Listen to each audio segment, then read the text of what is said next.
2023లో BRS వారి నెత్తి మీద కాలు పెట్టి తొక్కి ఇక్కడి వరకు వచ్చామన్నారు సీఎం రేవంత్ రెడ్డి. 2029లో కూడా వాళ్లను తొక్కి నిలబడతా అంటూ ఛాలెంజ్ చేశారు ముఖ్యమంత్రి. అయితే రేవంత్ రెడ్డి తొక్కింది పాత కాంగ్రెస్ నాయకుల్నే అంటూ కేటీఆర్ కౌంటర్ ఇచ్చారు. మాట్లాడితే అన్ని వాడతాయి. మర్యాదగా ఉంటే సాఫీగా సాగుద్ది.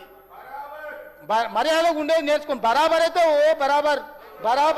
బరాబర్ అన్నందుకే అధ్యక్ష బరాబర్ అన్నందుకే తొక్కుకుంటే నెత్తి మీద కాలు పెట్టి తొక్కి ఇక్కడికి వచ్చిన అధ్యక్ష.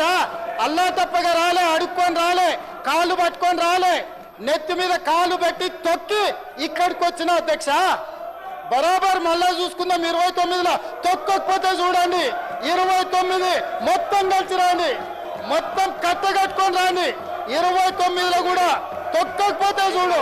ఇదేనా సవాల్ రాసి పెట్టుకోండి.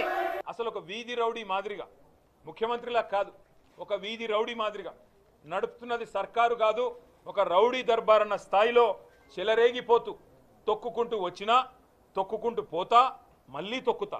ఎవరిని దొక్కినవు నువ్వు? ఉత్తమ్ కుమార్ రెడ్డిని దొక్కినవు. ఎవరిని దొక్కినవు? దామోదర్ రాజనరసింహన్ దొక్కినవు. ఎవరిని దొక్కినవు? బట్టి విక్రమార్కన్ దొక్కినవు. ఎవరిని దొక్కినవు? శ్రీధర్ బాబుని దొక్కినవు. పాత కాంగ్రెస్ వాళ్ళందరినీ తొక్కి ఇవాళ ఇష్టారీతున ముఖ్యమంత్రి గారు ఒక వీధి రౌడీ కంటే హీనంగా అసెంబ్లీని వేదికగా చేసుకొని మాట్లాడిన పద్ధతికి సిగ్గుతో సభ్య సమాజం తలదించుకుంటుంది.